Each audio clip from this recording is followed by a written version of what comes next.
Okay, I admit it. I'm a little tired. I'm super grumpy. I'm not in the greatest mental headspace. It's on me. But I am so freaking tired of a lazy ass take, and I got to address it. It's next on Locked on Jazz. Bum bum bum bum bum bum bum bum bum bum bum bum bum pow. You are Locked On Jazz, your daily podcast on the Utah Jazz. Part of the Locked On Podcast Network, your team every day. How are you? I'm David Locke, radio voice of the Utah Jazz, Jazz NBA insider. This is Locked On Jazz. It's your daily podcast on the Utah Jazz, giving you insight, expertise, geeky numbers, and hopefully making it way better to be a Jazz fan each and every day. On today's edition of Locked On Jazz, we will look at what I think is just a disturbingly lazy take that I have now got all over my inbox and on our chat room last night and just about everywhere I looked. Like, ugh! And it's not linear, kids. It's not linear. And the kids are not you. The kids are Bryce Sensabaugh, Taylor Hendricks, Walker Kessler, and Keontae George. And I want to just go give them a hug. And Dallas is different.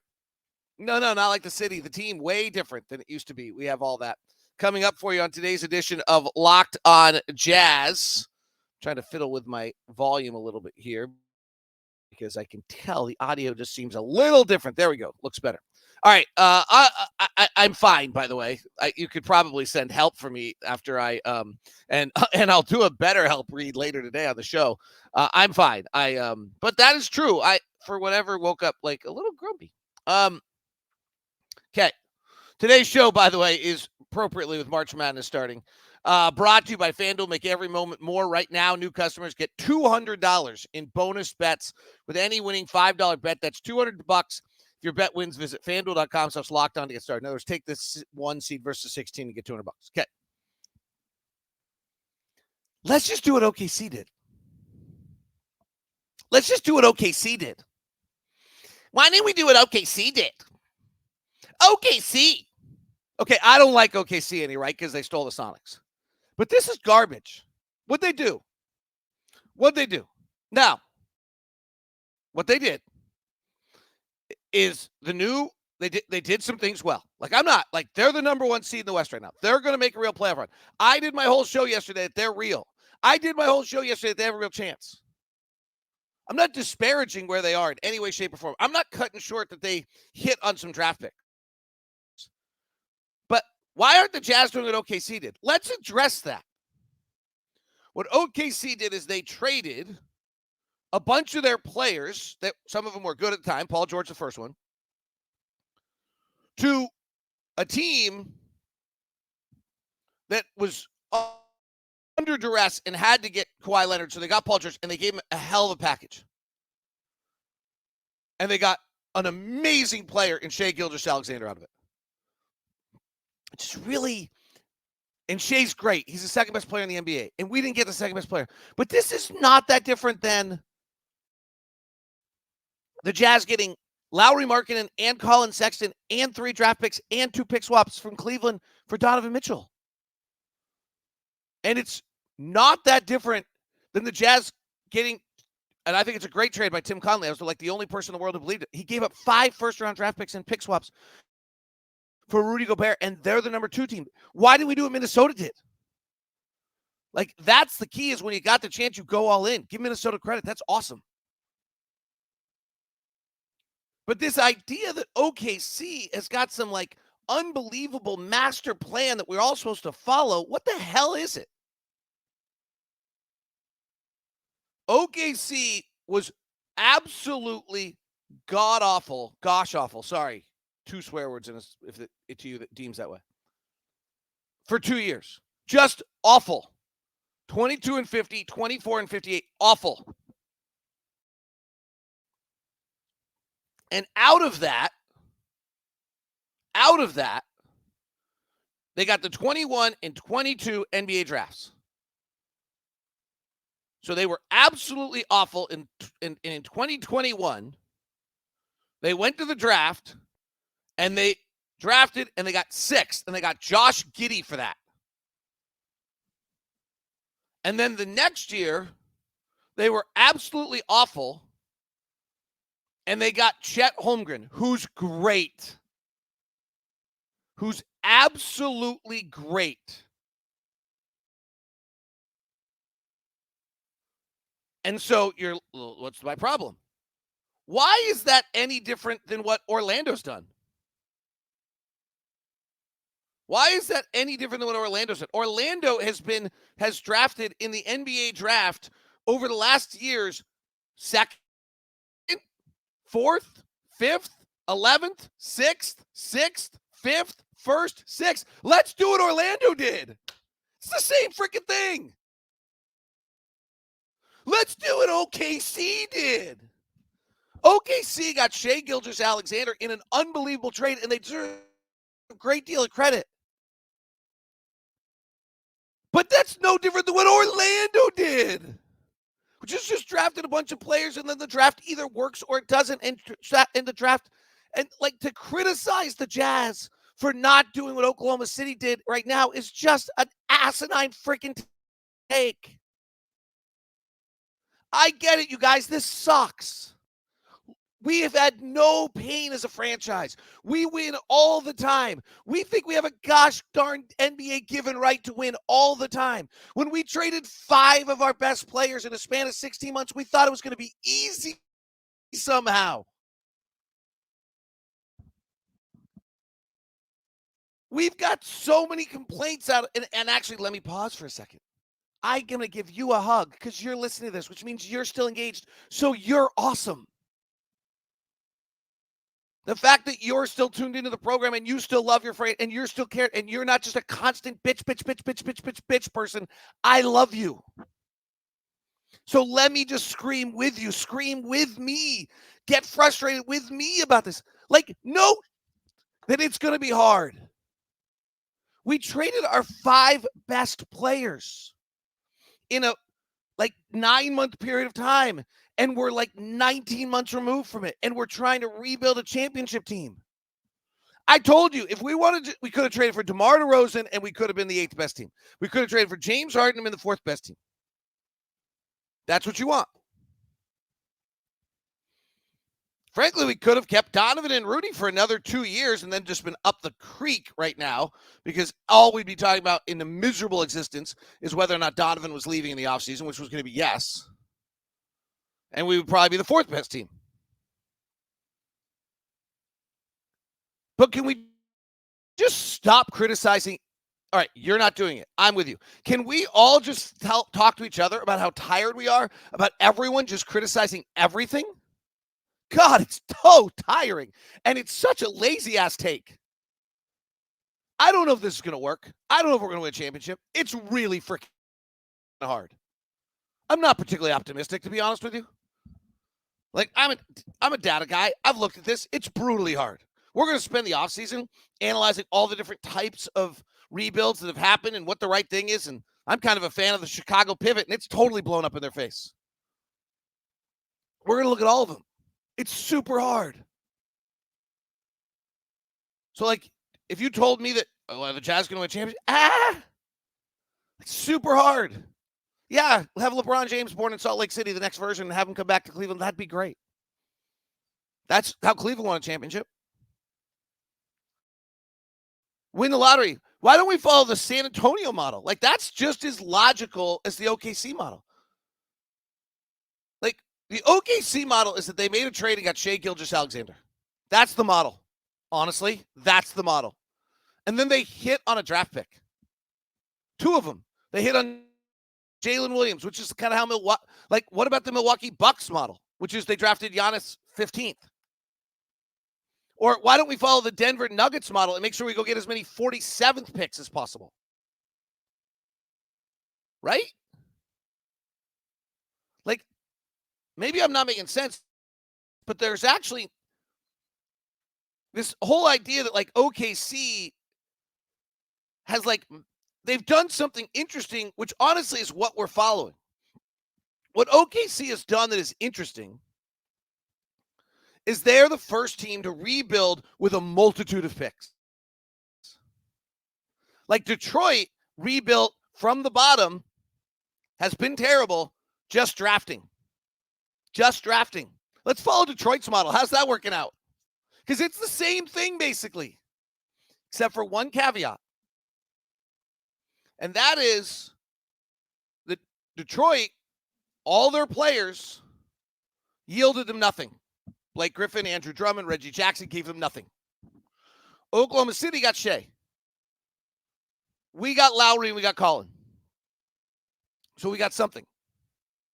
And then we used Jared Vanderbilt and all these other guys to get other picks. So we're actually following the OKC model, which is get a pick or get a player, get picks, and then use other assets to get more picks so that you have as many swings as you possibly can. Because what Orlando showed you is when you have one pick a year, and Detroit's showing you when you have one pick a year, and when you're Sacramento and you have one pick a year, and you could be Washington who hasn't won for 20 years and follow the Washington Wizards model, which is not that different. It's not a freaking model. They hit. That's all they did. They hit. They hit on Chet Holmgren. He's great. Jalen Williams, they hit on the 12th pick draft. He's great. It's not a model. It's not something you can use as a basis, as a model that you can criticize the Utah Jazz for, is really what I'm saying.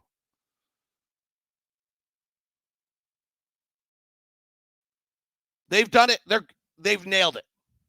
And they missed on Pokusevski, and they missed on Mann, and they missed on Giddey. Not missed on Giddey, but he's just not going to be a big part of it. And they missed on Jang, and they traded 2 second-round draft picks we'll never convey for Alfred Sengun. Like, it's not perfection. That's the key. You got to have a bunch of swings. Also, we're less than 2 years into this. Like, this is like literally criticizing the Utah Jazz for what they're doing right now. Literally criticizing the Utah Jazz right now for doing what they're doing would be the same thing as blasting the Oklahoma City Thunder in March of 2021. Or maybe 2022. No, 2021. When they would be in their second year of the rebuild. The only player they would have gotten at that point is Josh Giddey. They wouldn't have drafted Chet Holmgren yet. 2022. Second year of being terrible. Third year of being in the rebuild. Because they actually failed in their rebuild the first year because Chris Paul won too many games. Literally criticizing the Utah Jazz today for their rebuild and whether they're on the right path or not. Like, I just got killed last night by people. And maybe I shouldn't be listening to them. On this day, March 21st, 2022, the Oklahoma City Thunder had lost 10 games in a row. They were 20-52. They lost to the Boston Celtics, and we should be killing them for taking the wrong route because Boston's so good. Because Boston has Jason Tatum, Jaylen Brown, Grant Williams, Derek White, and Al Horford on that day. It would have made sense. And Oklahoma City was starting Shai Gilgeous Alexander, Traymond gone, Darius Bazley on our team, Isaiah Roby gone, Aaron Wiggins still there, Alexa Pokusevski gone, Lindy Waters doesn't play, Vic Krejcik gone, Theo Maledon gone, Derek Favors gone, Oliver Sarr gone, Kendrick Williams gone. 2 players are on their roster still. Probably what ours is going to be. So just make sure if you're blasting the Utah Jazz today, which you're not because you're with me, but just all those people that are, I'm giving you support is what I'm trying to do. I'm pissed. I'm tired. I'm tired of it. Yes, I admit it. So I'm yelling and screaming, and I'm yelling and screaming at the wrong people because you're with me and we're here and we're together. And so I'm giving you support. Yeah, I'm with you. Scream with me. But literally blasting the Utah Jazz today for not being on the right path to their rebuild would be the same thing as blowing up OKC on March 21st when they lost to the Boston Celtics for their 10th straight loss and went to 20-52 of 2022. They wouldn't have drafted Chet Holmgren yet. They wouldn't have drafted Jalen Williams yet. They wouldn't have picked up Isaiah Joe as a free agent yet. They didn't have Lou Dort playing for them yet. Maybe Lou Dort was hurt by then because I think Lou Dort was probably on that roster. I get it. I feel for those other people. It's hard. I feel for you because you're here. It's hard too. But let's just not be idiots about it. Let's just not complain about absolutely everything on every given day. It's a process. It's going to take time. I have no idea if it's going to work. No idea. All right. Do you feel better because I did that? I'm not sure I do. Are we connected, though? We're still good, right? I didn't mean to be yelling at you. Oh, man. We're kind of just getting started, but we did just start.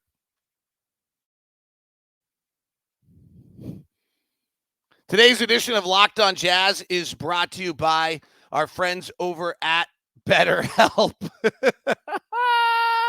Somebody's going to think that I probably should talk to the people at BetterHelp after that opening segment. Why? David, why is it that you're allowing these things to get under your skin and to bother you? Don't you know that you should? Yes, I do. I do know that. All right. So BetterHelp is kind of awesome. And BetterHelp is online therapy. And therapy is, in my mind, performance enhancing to the brain. That's how I like to think about it. It can be different for everyone. Usually your problems are bigger than whether or not your fan base has lost their head, or some of them, or a minor part of them, or a vocal minority that got under your skin. If you're thinking of starting therapy, give BetterHelp a try. It's entirely online, designed to be flexible and suited to your schedule. Visit betterhelp.com/LockedOnNBA to get 10% off your first month. That's BetterHelp, HELP.com/LockedOnNBA. Convenient, flexible, online therapy. Visit betterhelp.com. Today's show is also brought to you by Nissan. Nissan is got 3 vehicles for you that are giving you awesome driver experiences. The Nissan Rogue is the perfect city drive for great escapes. Class exclusive Google built-in, always updating, an assistant to call on for everything. The 2024 Rogue is your perfect mid-size crossover for your next adventure. The 2024 Nissan Pathfinder has room up to 8, an expansive cargo capacity, advanced availability, 4x4 capability, and with 284 horsepower and up to 6,000 pounds of towing. When adventure calls, the Pathfinder is there to answer. 2024 Nissan Armada will change what you expect from a full-size SUV. Picture a rugged 4x4 that can seat up to 8 in a first-class luxury car style and tow bigger and explore further in the 2024 Armada. So that's the Nissan Rogue, the Nissan Pathfinder, and the Nissan Armada. Go find your next big adventure. Shop NissanUSA.com.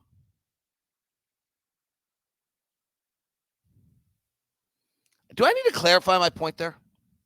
By the way, Locked On Sports Today is really cool. We got previews for all the NCAA tournament games before they happen. So go grab it. And hope you watched the Major League Baseball preview that aired last night. It aired last night. I was wrong yesterday. Sorry. All right. Here's just my quick take and all that. The first one is just to be blasting and criticizing the Jazz rebuild right now is just so short-sighted.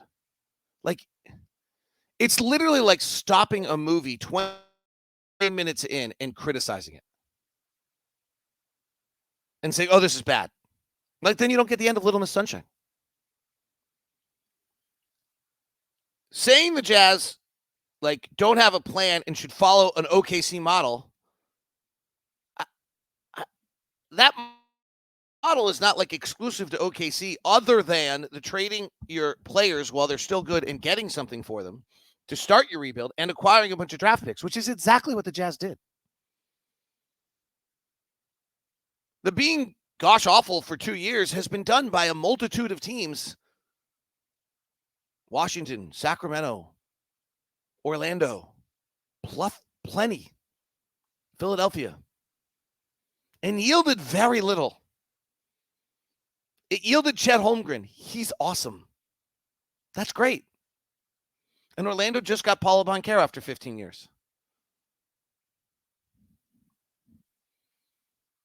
So I guess my point is, like, I get it's brutally hard for our friends out there because you're with me still. And I get that losing on a night in, night out basis when we get personal value out of winning sucks. But like to criticize the path right now is like doing the Appalachian Trail and stopping a day and a half in and deciding you don't like it. It's just insanity. We're so far away from the finish line to determine whether this is like going to work or not. And as I said, it's hard. I don't have awesome optimism it's going to work because I look around the league and I know it's hard. But if it's going to work, sure. Acquiring Lowry Market and Colin Sexton have two good players that you're starting to build around. A bunch of draft picks, 3 of them last year, all of which seem to be having possibilities. Acquired 2 of them last year. 1 of them still with us. 1 of them we moved on from, which is turning out looking really smart. I hate to say it. I love Ochai, but boy, he's not been good in Toronto. Maybe too early to tell, but he's older. We have a lot of swings left. Like, it's being done as well as it can, but it's just, we're just like, yeah, I got it. We're 3-11 in our last 14 games. Okay. Well, we're probably going to have a 9th pick with a 25% chance of having a top 4 pick. Maybe we'll get the 2nd pick. Maybe we'll get something surprising. Oh, but this is a bad draft. Okay, let's see. Let's play that out. I'm full of free advice today. I watched Keontae last night, and I've watched Walker this year, and I just want to give them hugs. It's been a super interesting year for me because they're the exact same age as my kids. And I watched my kids struggle on their own level as collegiate athletes. And I think what's super hard, and maybe this is what's super hard for us in the rebuild too, is it's not linear. Growth is not linear. We need to know that. They need to know that. Keontae has 3 really good games. And Keontae got his handed to him last night. Like, Lou Dort got into him. Jalen Williams got into him. He wasn't very good last night. Okay. Like, fine. Someone said to me about rookies is like, it's not what they do the first time. It's what they do the second time. And I could see, at least I thought I saw in Keontae's body language last night. He's so gifted. He's so talented. He's been one of the best players in the country his whole entire life that he thought he had it figured out. Like, oh, I'm playing really well. And frankly, over 20 games, he's averaging 17 points, 5 assists, shooting 46% and 41% from 3. So he probably does have it. Like, he's got it more figured out than most 20-year-olds. But I felt like watching him last night that the frustration level and the word quit's a hard one, but the quit factor felt high last night. Because it's hard. And these guys are great, and you're playing the best in the world, and it's not a linear growth. I've seen the same thing. Walker just looks so miserable at times this year. Because I think he thought, well, I had a great rookie year, and I'm going to be even better my next year, and he hasn't been. It's not how it works. And so growth is not linear in this. Taylor Hendricks is making these individual plays right now. It's super exciting because we've seen nothing, and then I'm going to guess about 3 weeks from now, we're about to get frustrated with Taylor Hendricks because we're not going to see consistency in the flashes, and we're going to be frustrated midway through next year, and then we're going to have to remember that Jalen Johnson and Jonathan Kuminga and a bunch of other guys took to the 3rd year for them to be really good. But there's certainly a lot of signs that Taylor's really good. It's pretty exciting. And there's plenty of signs that Keontae's really, really good. He's so talented. And there's a lot of signs that Bryce Sensabaugh is certainly going to be able to figure out how he plays in this league. He's going to have to figure a few things out. Like, he's 1 for 20 from 3. I'm not worried about it. But he'll figure it. He'll start making shots. He's going to have to be more of a 3-point shooter than a mid-range DeMar DeRozan because there's not many DeMar DeRozans that come off benches. And I don't know that I see him as a starting shooting guard in the NBA yet. Maybe. And there aren't a lot of mid-range players that don't score 22 points a game, frankly. Right? Like, talking about great mid-range players, it's DeMar DeRozan, it's Kobe Bryant, it's Michael Jordan. It's like, okay, great. But, like, we're probably Bryce Sensabaugh's not them. So then how does he fit? Yeah, the mid-range shot and him being able to hit that every now and then is really important. Better have some other stuff to him. He will. I like Bryce. I think he's got a good chance. Those guys, it's not linear.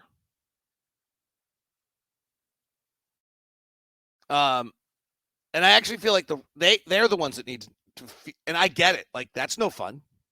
I made progress. I want to keep going linearly. So anyway, I think, I'm actually on our rookies. Like, we probably actually understand it's not linear better than they do, which is interesting. but it's hard for them right now. And they're playing a lot, and they're playing against really good teams.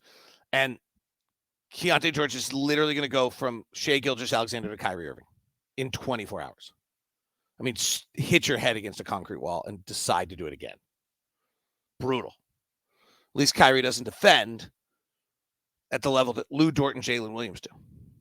I actually thought there was a sequence there last night where Kyrie really got into Shai. It was kind of awesome.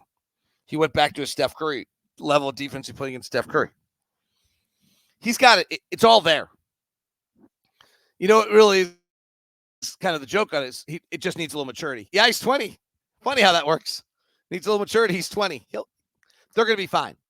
I'm actually more worried. This is a little bit of my over-dipped Oreo cookie thing. I'm a little more worried about them than I am about, I'm not trying to convince you they're going to be fine. I actually think that you have a pretty good idea they're going to be fine. I'm actually worried about them convincing them that they're going to be fine.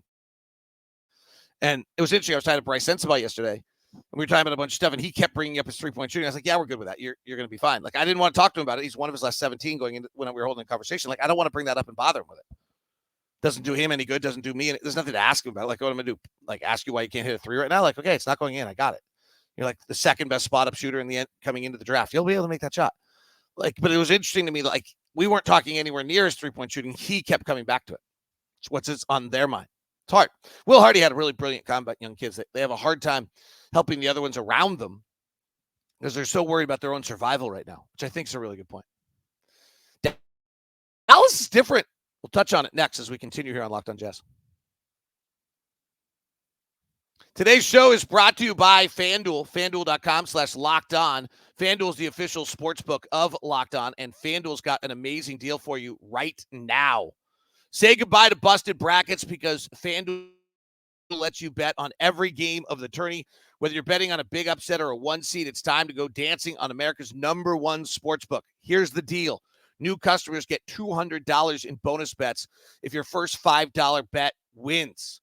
Right now, new customers get $200 in bonus bets if your first $5 bet wins. That's $200 to use on point spreads, money lines. You can even bet who's going to win it all. Just FanDuel.com/LockedOn and bet on college hoops until they cut down the nets. So go to the FanDuel Sportsbook, find the game to make sure you're going to win, and then get your $200 of bonus bets. The biggest spread is Arizona's 19.5 points off Long Beach State, and North Carolina's 25-point favorite over Wagner are the two biggest spreads out there. Jazz are big dogs again tonight against the Dallas Mavericks on a back end of a back-to-back.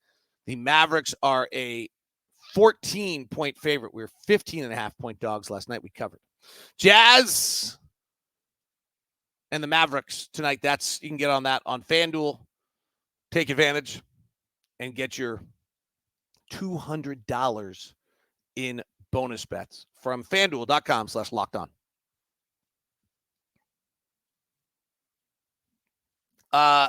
Locked On, Jazz and the Dallas Mavericks tonight.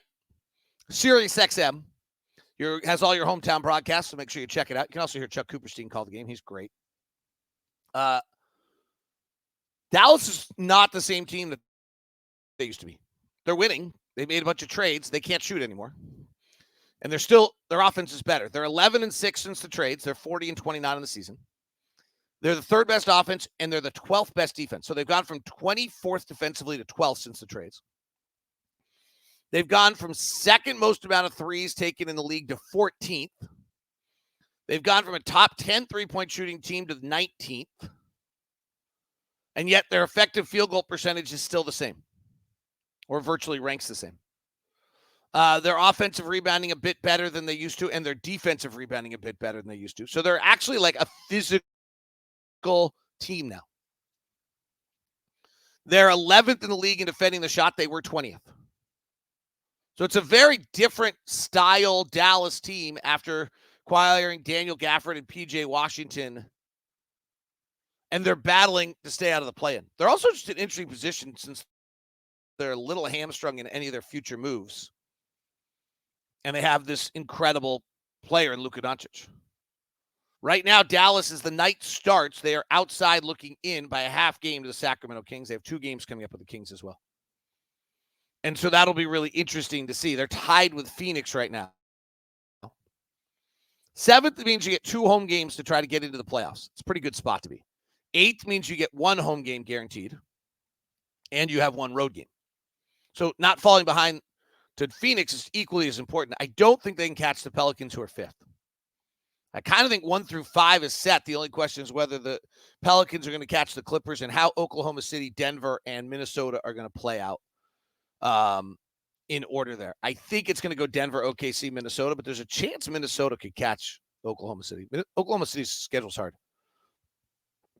Clippers, Pelicans right now certainly trending toward Pelicans for 4 or 5. And then Sacramento, Dallas, Phoenix, not sure. Really don't have a vibe on how those 3 teams shake out. Lakers, Warriors, we'll see. And I don't think Houston can go catch the Warriors or the Lakers 3 games back, but they have won 6 in a row. Here's the next, as we watch Luka tonight, here's the next storyline in the NBA. And that's like when these guys get their title. So if you go back, LeBron's 27, Giannis is 27, Jokic, I think, was 27. Like all the guys win it at 27. Like 27, 28 is when you win your title. So Luka's 25. Jason Tatum is 26. Shay is 25. Going to be 25. Like, who's next? Victor's 20. Just throw it out there. We have this emerging set of stars. Luka, Tatum, Shay are probably the 3 headliners. I don't know that I think Donovan's in that group, but he sure has been great. He's 27. It's time. Which one of these guys burst through and win their title? I mean, if I had my bets, it's Luka. He's just the greatest offensive player in the game. So, be interesting to see on that. We'll dig into Luka tonight. Number 1 in the league on drives. Top in the league in pick and rolls. Truly just the most unstoppable player in the league. I'm assuming Taylor Hendricks will get the assignment. Should be interesting to watch Taylor have to deal. What a month it's been for Taylor and who he's been guarding. All right, thank you. Thank you for coming to my BetterHelp session. Thank you for being a part of the show. Thank you for sticking with the Utah Jazz. Thank you for not being the person I was doing the whole show about that probably, I don't know, it's probably talking to air. Have a great one. Thanks for tuning in. We send you now the first ever 24/7 national sports channel. It is Locked On Sports Today.